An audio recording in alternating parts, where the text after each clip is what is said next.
In 1492, Columbus sailed the ocean blue. And sure enough, he did. His patrons were two of the most powerful monarchs in Europe, if not arguably the world, Isabella and Ferdinand. They come up later because they're the parents of Catherine of Aragon, Henry VIII's first wife. The following year, in 1493, Columbus's Letter on the Discovery of America is translated from Spanish into Latin, and it is published in Rome, Basel, Paris and Antwerp. These are the four key printing cities that allows essentially the entirety of the Latinate educated European community to be able to read of the great find made by Columbus in the name of Ferdinand and Isabella. The year following, Pope Alexander VI gets involved, and he observes the signing of the Treaty of Tordesillas, which essentially divides up the claims to the lands of the New World and other parts that had been found between Spain and Portugal. Never mind that these lands are already inhabited.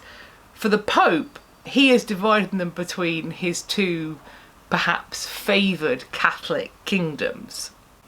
Despite the intervention of the Pope and the signing of this treaty, in 1497 Henry VII issues letters patent to one John Cabot to colonise the Americas. Regardless, England's relationship with the New World is fairly slow going, and despite the signing of these letters patent at the end of the 15th century, we don't really see much movement until we're well into the 16th century. On the 9th of April 1585, 7 ships left Plymouth bound for the New World. The voyage was sponsored by Sir Walter Raleigh. However, Elizabeth, at the seemingly last minute, disallowed him from taking the trip himself. So it was ultimately commanded by Richard Grenville. The ships returned throughout the summer of that same year, although Grenville did leave behind a colony of 107 men that was governed by one Ralph Lane. Among the people on these 7 ships is a gentleman called John White, a watercolourist. He travels with the crew and also returns on one of the ships later that year. Within the year of 1585, John White has produced 75 original watercolour images of the New World, its inhabitants, flora and fauna. All of these images are striking and colourful and almost as vivid as the day they were painted. They truly are beautiful. But for this video, as I'm not going to keep you here for the next 2.5 weeks, I want to focus on one image in particular, and that is this one. This image, entitled A Wife of an Indian Werowance or Chief of Pomeiooc and Her Daughter, shows low-value English goods being put to work in America. The little girl points to her necklace, which is unlike her mother's. The child's necklace is presumably made from the English glass beads that captivated the indigenous population. Beads were valued as status signifiers among the tribes that the English encountered. They were a tool for communication across all aspects of tribal life. Tribe members were intimately aware of the difficulty of making beads. So, unsurprisingly, English glass beads made using materials and techniques that were unfamiliar received significant interest from and were highly valued by the Native Americans. White's watercolour also showcases another English product being well received by the inhabitants of the New World. The little girl holds an English doll in her left hand. It may be a fashion doll, used by those who made high-end clothing for the elite market to showcase their skills and wares. It acts as a crucial way in for an English viewer to an image that is otherwise, in quotes, alien. White has clearly chosen to play upon his subject's foreignness. While presenting her new toys, the girl looks up at her mother, who in turn looks out of the image. Her head is held high, her stance and footing are firm, unlike the depictions of women in European art. The girl appears to have a tattooed or painted mark on her left cheek, less clear than those present on her mother's face, neck and arms.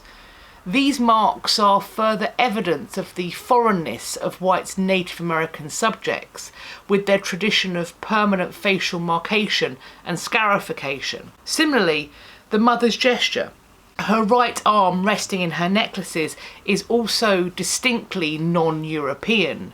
Their facial features are recognisable to 21st century forensic anthropology as characteristically Native American. This is evidence of White having actively chosen to depict the racial difference between his subjects and audience.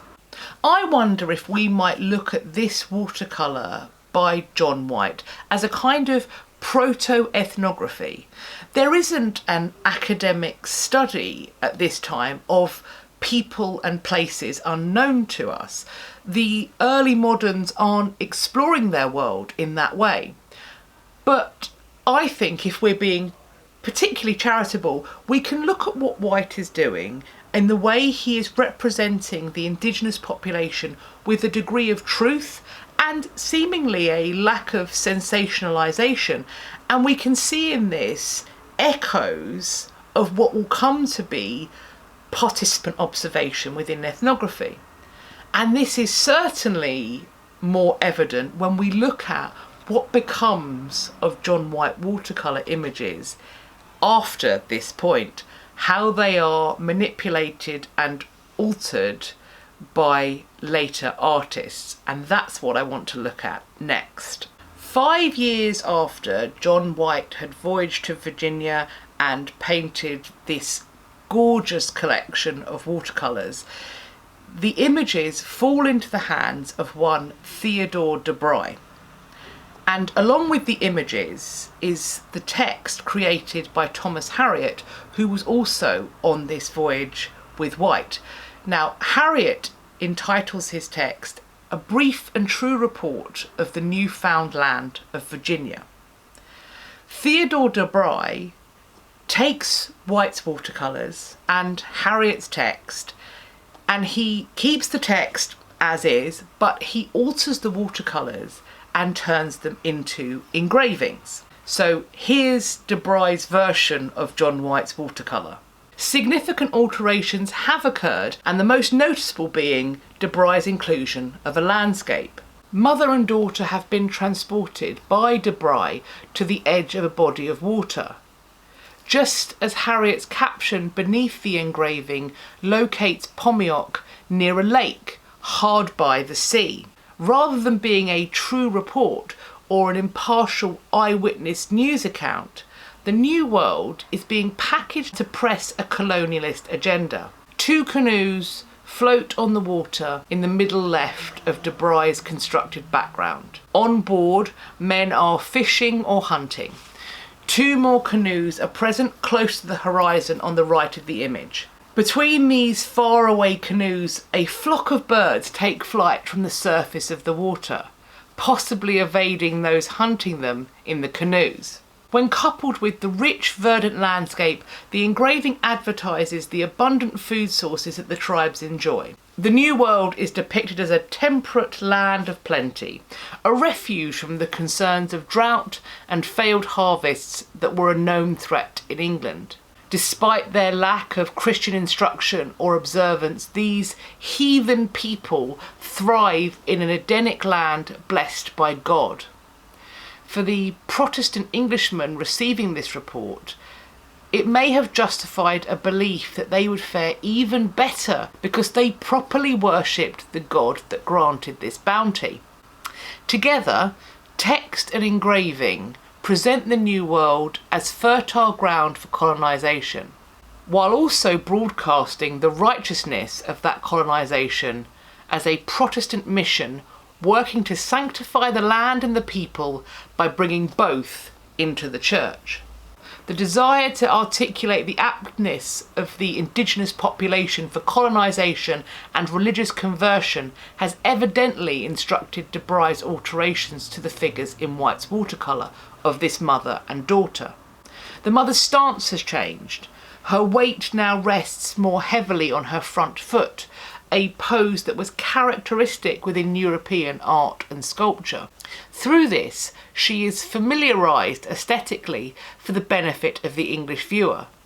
Doing so literally destabilises her. It places her off balance.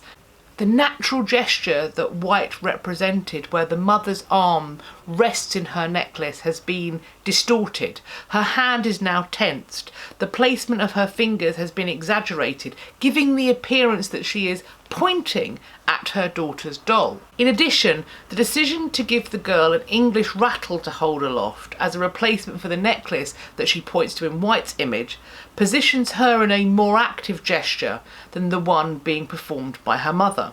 The rattle is larger and more visible than the necklace it replaced. Its heavily ornamented style also pulls focus, since it marks it out as a product of the old rather than the new world. Alterations have also been made to the apron worn by the mother. In the watercolour, the apron falls in stiff folds. It covers her from high on her waist to just above her knees. It's fringed and decorated with pearls or shells. In the de Bry engraving, the material seems lighter, and it falls in such a way as to display the contours of the mother's thighs to the viewer. The engraving is presenting a sexualised version of this indigenous population. Thus, the image is functioning in two ways. It presents the viewer with an impression of the New World as a fruitful place where colonies could be formed, while it also functions as a piece of potentially erotic art for the viewer to enjoy. Harriot and de Bry's Briefe and True Report spins Virginia by advertising it as a land filled with friendly natives, willing to guide English explorers towards large quantities of natural resources, sufficient not only to sustain colonial life, but also to be exported in bulk for use in England or for sale in the expanding global marketplace. Becoming a black and white engraving is not the end of the road for John White's watercolour image, because there are texts, versions of the White Harriot de Bry mashup that exist, where the engravings themselves have been watercoloured. Now, the image I'm going to show you, full disclosure, I don't know when this image was coloured in, and I don't know who it was coloured in by. It's possible that the owner of the text decided to use it as a kind of adult colouring book, and maybe for rest and relaxation paint it themselves. It's also possible that the owner wanted to enhance their copy and have it watercoloured by a professional. So I'm not quite sure who does this or why. However, in the choices that are made by the artist or the person that employed the artist, there are some insensitive moves that have been made. So here's the image. Colouring the engraved image presents the viewer with a clearer impression of the lush landscape they would encounter in the New World. However, the most startling aspect of this alteration is the marked differentiation between a dark-skinned mother and her white child, perhaps intended to depict the increased ease with which the children of the New World could be converted or anglicised. The English goods the child holds are shown to form part of this conversion.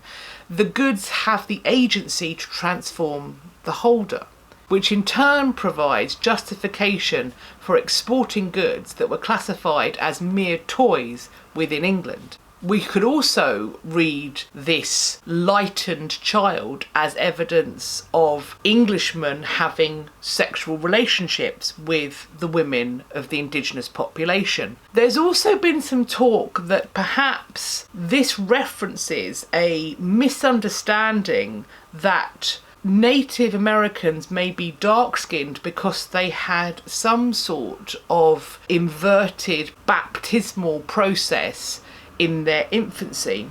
There seem to have been some narratives that Native Americans were dark-skinned because they had been dipped in some sort of dyeing substance. There is a possibility that this light-skinned child may be an aspirational image that a converted New World, a Christianized New World, no longer practices this darkening baptism, and that's why this child is lighter skinned than her mother, who wasn't born in this time of conversion. Ultimately, when we attempt to read this coloured image, there are many layers that can go on top of it, and none of them are completely provable, but those are some potential ways of reading the image. So, what do you think of these images, of their creation in the first place, of the way in which they change and shift over time? Are they being used to spin Virginia? And what are they being used to spin Virginia for? Is it to encourage people to invest in voyages of discovery and colonisation? Is it potentially trying to encourage otherwise armchair explorers to get up, get on the ships, risk life and limb in the activity of discovery and colonisation of a land already fully inhabited by a population? I'd love to know what you think, so please leave a comment down below or find me over on social media. That's also the place to come if you have any questions or comments about this video, or if you have suggestions for another video that you'd like me to make. I'd love to hear from you. I really hope you've enjoyed this video. I've certainly enjoyed spending this time with you. If you have, please give the video a like, subscribe to my channel, and click the bell icon next to the subscribe button, because that lets you know when I've uploaded. I hope you have a great day, whatever you're doing, and I look forward to seeing you all next time. Bye-bye for now.